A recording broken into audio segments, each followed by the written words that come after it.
This video is sponsored by World Anvil.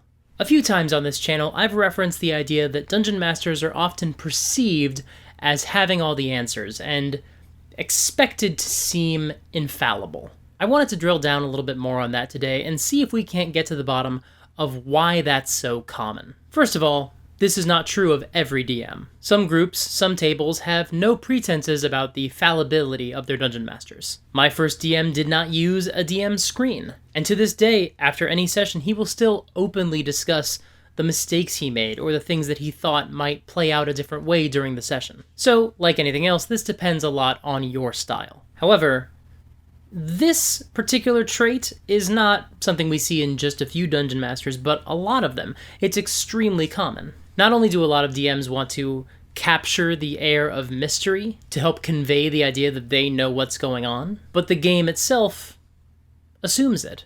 This starts at the fundamental level of how adventures are run, and even how they're written. The most common piece of advice when you're running a pre-written adventure is read the entire thing in advance. And when you're dealing with something like this, that can be kind of a big ask. And this is one of the shorter ones. And that's especially daunting for new dungeon masters. Hell, I've been DMing for more than 10 years, and I still have an extremely hard time reading pre-written adventures. I mean, I can read all the words, but I have such a difficult time internalizing the information and imagining what the adventure will actually look like when the players interface with it. But the expectation is still undeniable. If you run an adventure, everybody will assume that you know all the details. Your players will assume this.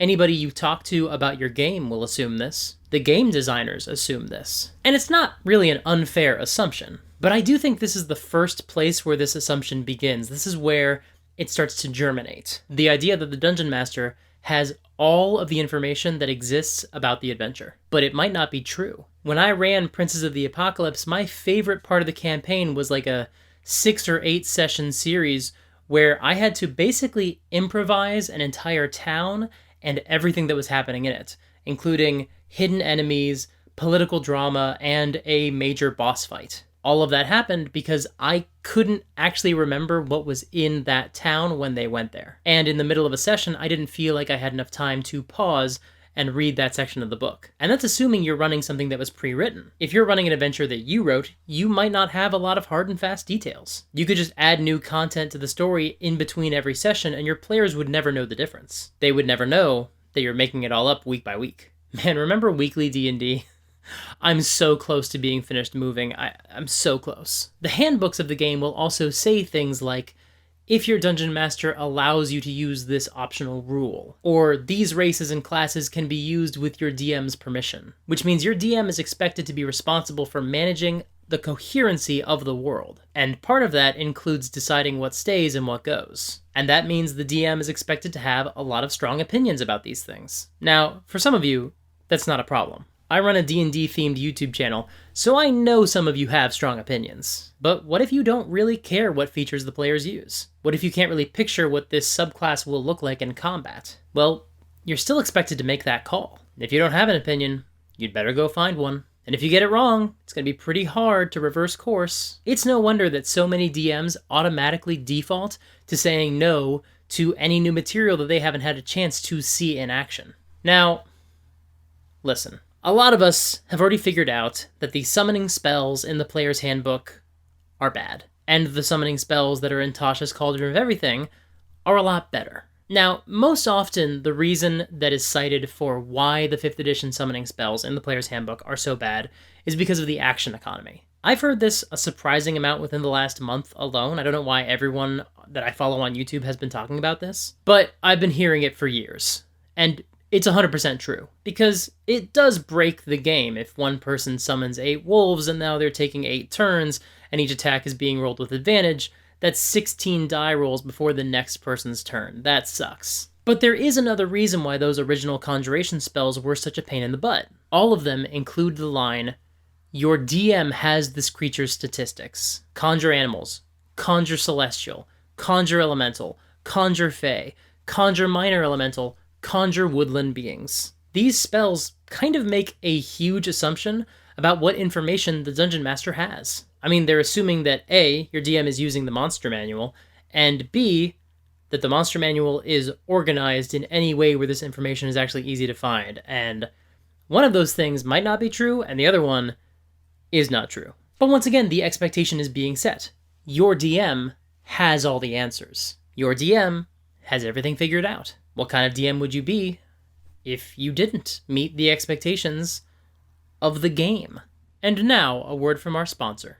Hello, it's me, Editing Mike. I'm shooting this literally as I'm editing the video that you are watching right now. And there was a part during that last section when I referenced the fact that sometimes in D&D, people can use a conjuration spell and summon 8 wolves. Now, my brother-in-law was in the other room, and I happened to be editing the video without my earbuds in.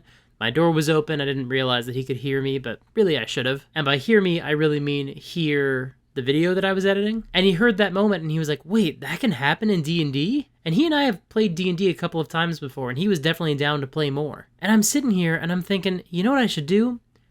I should set up another game for him. He had a really wonderful time last time, and I love running games for new players. And you know what would make that process a lot easier is today's sponsor, World Anvil. Through World Anvil, I can keep track of my world really easily. I can work on it anywhere I am, not just when I happen to be near the binder I use for my D&D notes. I can have it open during my game, and all the information for my world is accessible at the click of a button. And they've agreed to sponsor this video. If you use the promo code SUPERGEEK, you can save 40% off of any annual membership. Sign up for World Anvil, play D&D with your family, have fun.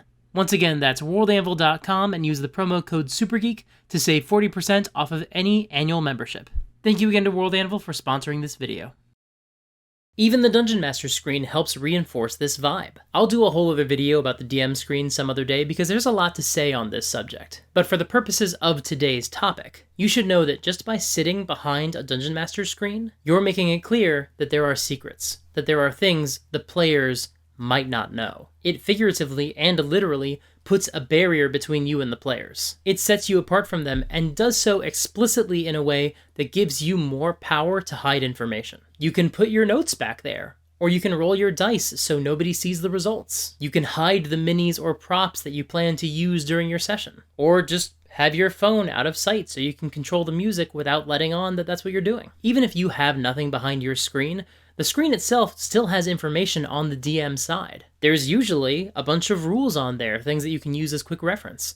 So there is more information back there. A DM screen helps you guard secrets. And this is one of the ways that we can convey the idea that we know what we're doing and that we have everything figured out. By taking the action of sitting behind a DM screen, that narrative has begun. Now, all of this just has to do with the expectations that the game makes by default. We haven't even talked about how DMs can embrace this vibe. And this will probably be the subject of a future video where we talk a little bit more about how Dungeon Masters can make it seem like they have everything figured out. Because there are lots of techniques you can use to heighten this effect at your own table. For example, you can work on your poker face and not betray whether or not something aligns with your notes or your expectations. Or you can refrain from telling the players what you thought might happen and what you wanted to do. Because giving away any behind-the-scenes information can erode this mystique. But here's a better question for today. Why lean into this? Why create that mystique? Is it just because it makes us all feel cool?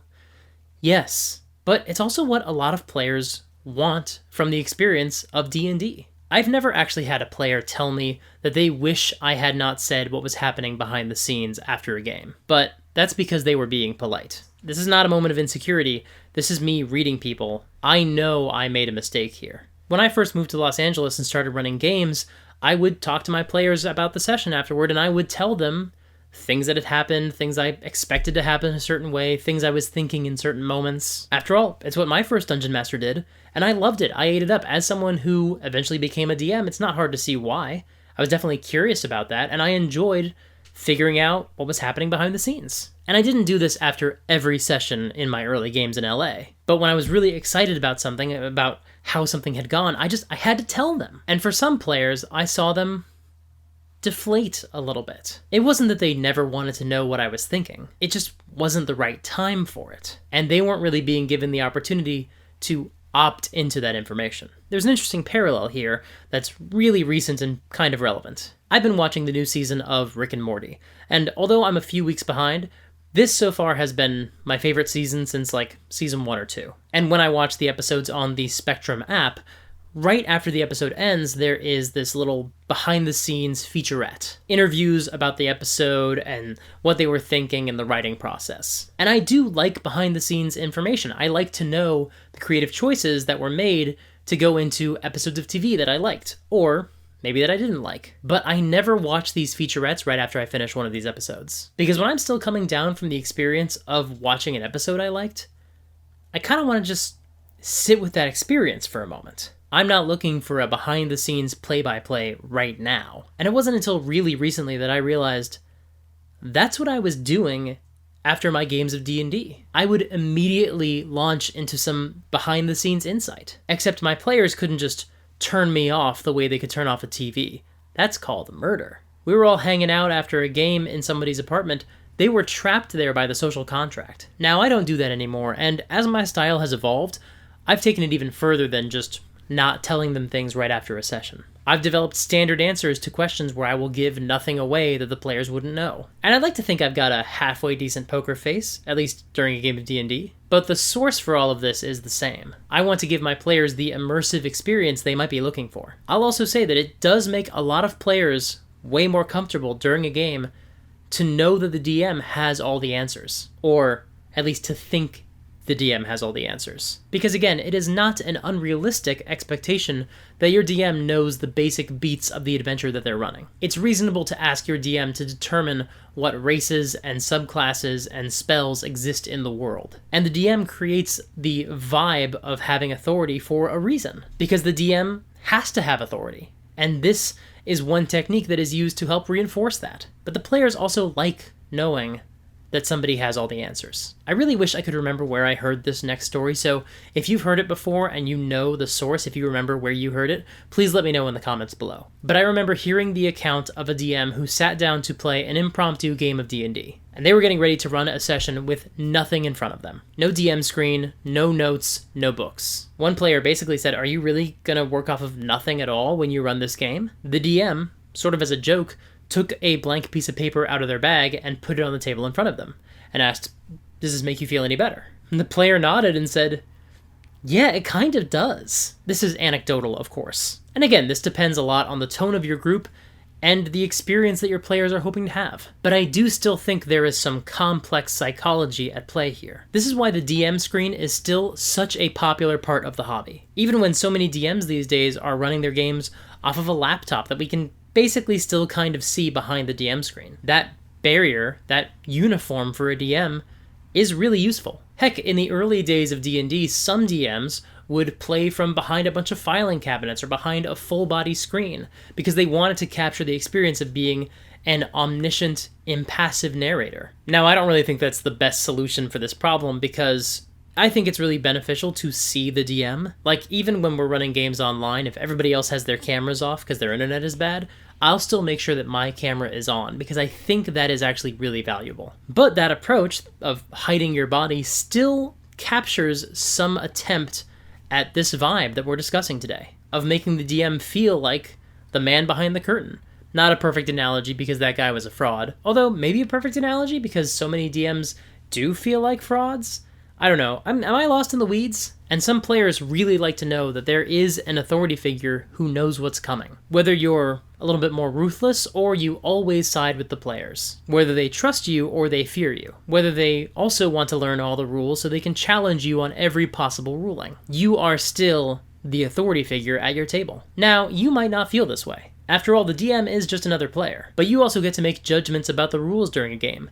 And that's a lot of power. And if any social incidents occur at the table, even if it's just between two players, you're still expected to resolve them. And that's a lot of responsibility. Sometimes it's easier to keep that mystique in place, to cultivate that vibe that you are someone who can be trusted, somebody who does have all the answers, because it makes it easier for you to act as an authority figure when you need to. But again, you don't have to. You can drop the DM screen and tell your players all of your secrets after every session if you want to. If you do it right, you'll still have the authority needed to crack the whip when you need to control your table. Ultimately, this comes down to what style you prefer. I'm not trying to convince you that it's better to keep your secrets locked up or to be an open book. Just to get you to think about why we so often feel the need to guard our secrets, and what that potentially helps you accomplish at the table. And I want to know what you think of this, so let me know in the comments below. This is going to be another interesting one, because this is a complex topic, so I'm very curious what people are going to say. Thank you so much for watching. If you want to support the channel, there are a few ways you can do that. You can subscribe and ring the bell to get notified about new videos when they come out on every Monday and every Thursday. You can support me on Patreon. Every new patron helps make this channel better, and helps me get closer to some of the goals I have. You can join my Discord and hang out with a bunch of other people talking about D&D and just sharing cool ideas and stuff. And you can sign up for my newsletter and get updates about what I've got going on. Thank you again for watching, and until next time, play fair and have fun.